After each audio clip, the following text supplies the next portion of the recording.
What's up everybody? This is Tourette's Trucker. I'm coming at you here from Texas. I would like to tell you a little bit about something. Today we're going to talk about trucking. This is the Tourette's Trucker channel. I talk about all kinds of things, but trucking is going to be my thing today. We're going to talk about who you do not want to be. Don't be that guy. Stay tuned.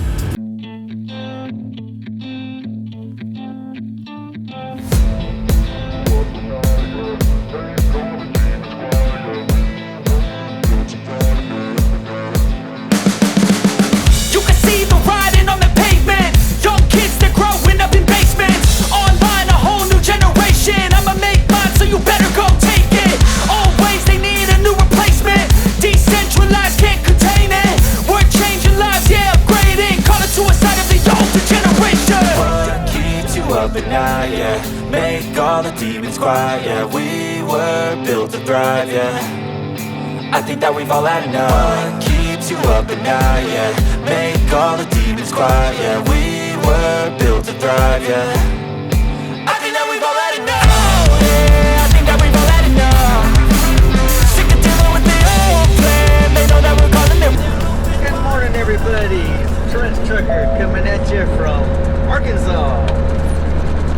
Gotta love it, the home of Walmart and the Clintons. Gotta love the Clintons. Yeah, right. Psych. Anyway, I'm following some, looks like Clayton mobile home trailers. Ooh, they just are rolling. He's trying to pass this truck over here, and he got a little squirrely with the trailer wheels getting in the grass up here. Kicked up a little dirt and dust, trying to stay off the trucks in the right lane. Normally, if I'm being passed by a mobile home, I give them room. If they're passing me or I'm passing them, I move in the emergency lane some. If I'm on the shoulder, left side of the road, if I'm passing them, if they're passing me, then I'll move in the shoulder in the emergency lane to give them more room. Because they don't have to ride so far, you know, on that grassy edge.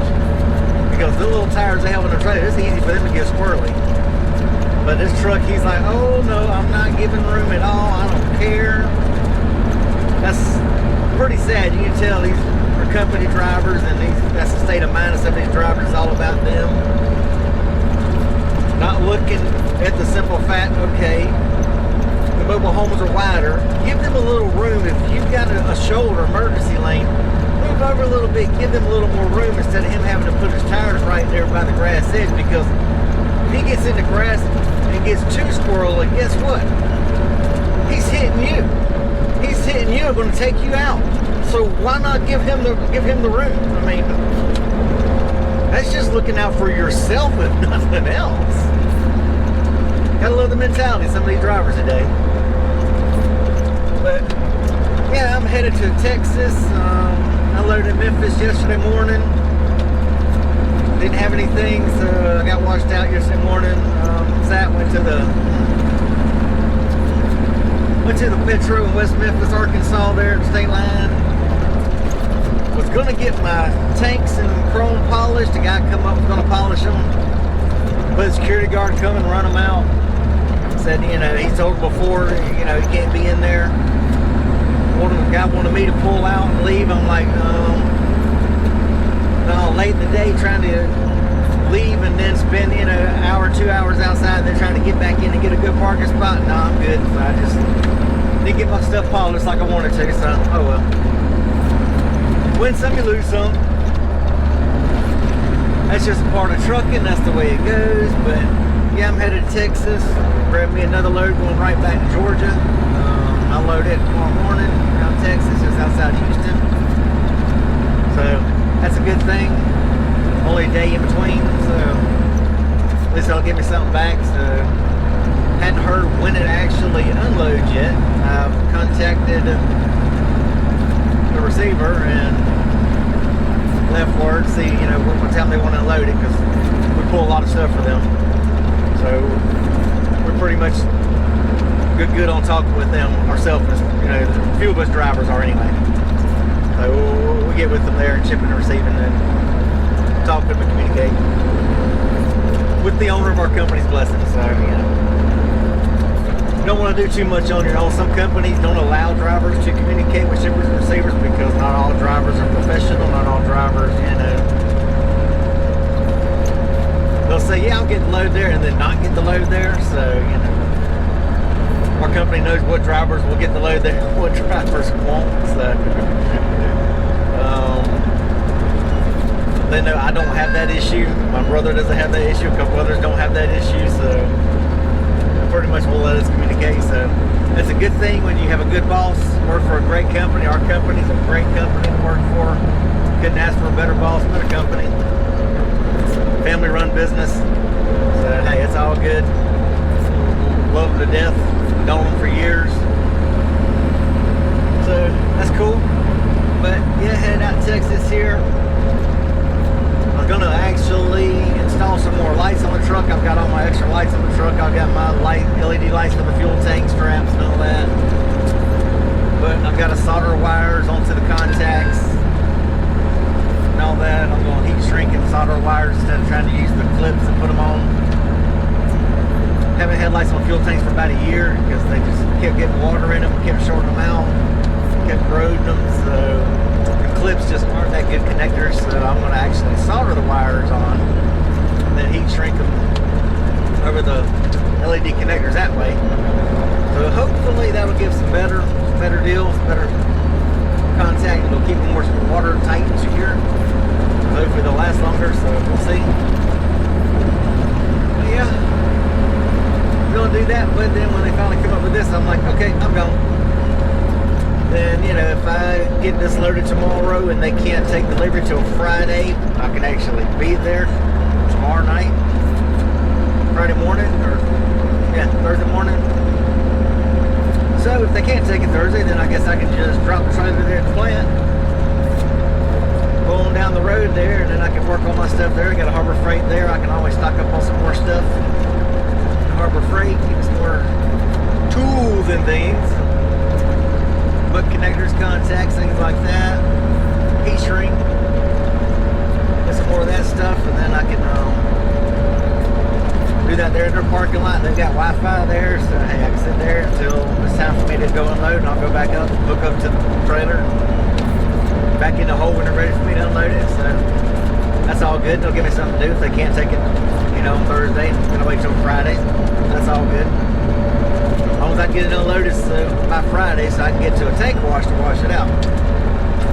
Downside to chemicals, you got to get the trailer washed out. Some of the chemicals just eat up a trailer. You know, the longer they sit, the more it eats. So you don't want to let it sit in there too long. It starts eating the gaskets and the O-rings and the valves and all that. So I'm going to try to hurry up and get it washed out. Don't want to let it sit too long. But downside to tankers, most of the tank washes are banker's hours on Saturday. A lot of them Saturday are closed on Sundays. They do open on Sundays. Some of them in the bigger cities won't open up until like Sunday 11 p.m. Sundays are generally closed during the day. Saturdays, if they're open on a Saturday, generally it's maybe only like 8 to noon or something like that, a couple hours. So you always want to try to get unloaded on Friday and get washed out on a Friday if you can. That way you've got a clean trailer for over the weekend or Monday. You know. So hopefully they'll be able to at least get me unloaded by Friday morning.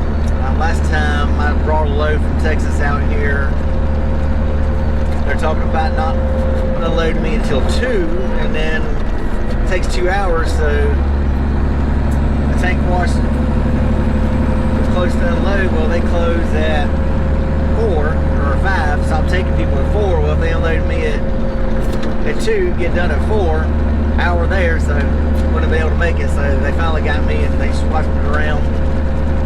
Just a switch, and were able to get me unloaded at 8 in the morning. So that worked out great. I was able to get to the tank wash, get home for the weekend, so it's all good. So, you know, always want to try to look ahead.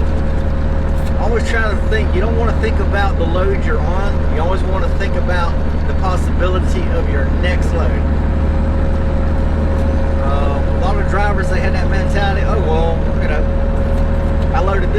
not going to be there. Like Sunday, I loaded, my load time was Sunday night at 11 p.m. in Tennessee. I was only, an hour and 45 minutes away. But I got there at 4 o'clock, because you always drop the trailer in the hole that way. If they can load you early, then okay, they can get to load you early, but unfortunately they were closed. It didn't come in until after 10. And I didn't get me loaded until 4:45 in the morning on Monday morning. Whew, long night. But you always want to think, okay, so I figured if it does take longer, okay, I get there at 4, we don't load till 11, it takes a while to unload or load it, so I could possibly get a 10-hour break in, so that I've got fresh hours to run. So then by the time I get there in the morning, I've got time to unload, wash out, and then keep moving somewhere else to get me set up enough position to load. To be already another place to reload on Tuesday morning. But that didn't happen. They didn't have a load at the moment, so it was all good. Worked out good, but you always want to think about the next load just in case, because you never know what's going to happen. Something could happen like they did their Sunday. The product was cold, they had to reheat it, so they didn't get me out of there until 4:45 in the morning. So, actually I got almost a 13-hour break. But still, you never know what's going to happen, so it's always best to think and set yourself up by how you want to do your next load. What's going to put you in a better position to either get a break in or keep moving once you get somewhere. So always try to think about that when you're trying to pre-plan with truck drivers. Truck drivers are supposed to be more than these new age truck drivers you see running around in freaking Crocs and pajama pants walking in truck stops. Really just absolutely sad and just killing the name of truck drivers. Hey, granted, I wear Aeropostale, American Eagle, skinny jeans, Vans, which some people say, well, that's not very truck driver. You're supposed to be in cowboy boots and bell-bottom jeans and, boots, cowboy boots. Okay, so I dress a little new age, but at least I'm not dressing like a freaking snowflake. To run around in freaking pajamas and Crocs. I mean, I am in Vans, and, nice good Aeropostale, skinny jeans and things like that, decent clothes. But I do dress modern. But, these snowflakes, they're steering wheel holders. I consider myself to be a truck driver, not a steering wheel holder, because I'm always looking at, I have PC Mauler, which is $1,800, $2,000 truck routing software on my laptop. I use that. I use Google Maps for traffic. I use a truck routing GPS, So you use everything in conjunction. Plus I have a Rand McNally Atlas back here behind me, behind my seat here. So you use everything in conjunction for truck driving. Have a CV. So, these new age guys, they just get out and don't get a truck route on GPS and hazmat routing if they're a hazmat hauler. And then they wonder why they get down roads that they're not supposed to be down. You always want to think ahead. Get the tools that make you a better truck driver. Don't be that guy, the super trucker that just gets out there, puts it in gear, and goes, but has no clue where he's going, how to get there, doesn't look at things, think ahead. I'm always refreshing Google Maps constantly, looking at traffic patterns, looking at what the traffic's doing, looking at are there any backups, looking for accidents, looking, okay, well, if there is one, how do I get around it? Is it truck route friendly to go around? So you always want to think ahead. Don't be the new age truck driver that just puts in the thing and goes, and has no clue what's going on. He's looking one truck length ahead of him. He's not looking down the road. He's not trying to look, the next city, trying to look at, okay, well, what time am I going to get to this city? Well, crud, okay, well, by the time I get to this city over here, it's going to be rush hour. Oh, crap, okay, well, I need to try to do a little better, see if I can maybe take a loop around, or do I need to take a break, and maybe if I'm going to get there towards the end of it, but still kind of middle to the end, maybe go ahead and take a break and let it die down some. That way you don't eat up your driving time. Sitting and stop and go. Or do I need to pick up the pace a little bit so I can get there at just before or at the beginning of a rush hour, so I'm not sitting and stop and go. I mean, you know, there's more to truck driving than just pull up to a dock, grab your load, and start grabbing gears. I mean, you got to think down the road when you're driving through city streets. You don't just look at that traffic light through Tourette. Look at the crosswalk signs. There's crosswalk signs. Look and see what those crosswalk signs are doing. Look as far as you can see. If you can see 3 traffic lights ahead, you see crosswalk signs that are lit walking, you don't see anything blinking orange, grab gears and go. Don't worry about riding your brake. As long as traffic's moving, get moving. Pay attention to the crosswalk signs. Those will tell you, hey, look, okay, that light's fixing to change. You see that crosswalk sign start, it's white or green, whatever, and all of a sudden it starts blinking orange. You might want to start backing it down, like, okay, that light's fixing to change. I could get right up on it, and all of a sudden it changed. So keep that in mind when you're driving. Don't be that guy. Be a truck driver, not a steering wheel holder, not a snowflake. These new age truck drivers that they're putting out that don't have a clue about truck driving, they're giving the trucking industry a bad name, throwing pee bottles out in parking lots. Like I saw at a Flying J one time, a guy was literally standing there, backed up to the building, the restaurant of the Flying J. Literally his trailer, when I rode past, coming around the aisle, I rode past, his trailer was sitting there looking right at, backed up to the daggone restaurant windows, and he's standing beside his door, peeing in the parking lot. Don't be that guy. Don't be that guy. Literally standing right there peeing. So anybody standing in the booth at a restaurant can look right at the guy peeing. Just standing there peeing beside his truck. I mean, don't be that guy. You know what I mean? Those truck drivers are getting a bad enough name being around without idiots like that. I mean, it's getting ridiculous with government regulations and DOT just out just harassing truck drivers galore, especially hazmat carriers, tankers. Then to have guys like that ruin it, that's why a lot of places don't want truck drivers to park, because they'll leak pee jugs, they'll open the door, throw trash out. I mean, don't be that guy. Show some respect for your other drivers. Like these mobile homes that I'm still following, trying to show some respect. Hey, let them pass. You know, show respect for a fellow driver, show respect for cars. If you're on the interstate and you see cars, you're coming up on an exit ramp, you see cars and trucks coming down the ramp, nobody's in your left lane, move over, let them on. Because I know we expect the same respect and courtesy from cars. If we're coming onto the interstate and we don't see anybody in the left lane, we're hoping that a car will move over, a truck will move over for us too. Granted, they should for us, because we're not like cars. We can't just stomp it, and then next thing you know, we're doing 60 miles an hour, 70 miles an hour. We can't just back it off or speed up and gun it to get in the flow of traffic. So we need a little more leeway than what cars do. So we hope they give us more respect, but in return, shouldn't we show them respect also? So be kind, look out for your fellow man. Love one another, y'all. Stay coronavirus free. Keep the shiny side up, wheels down, and we will holler at you on the next one, y'all. Peace out. Catherine, I love you and I miss you, baby.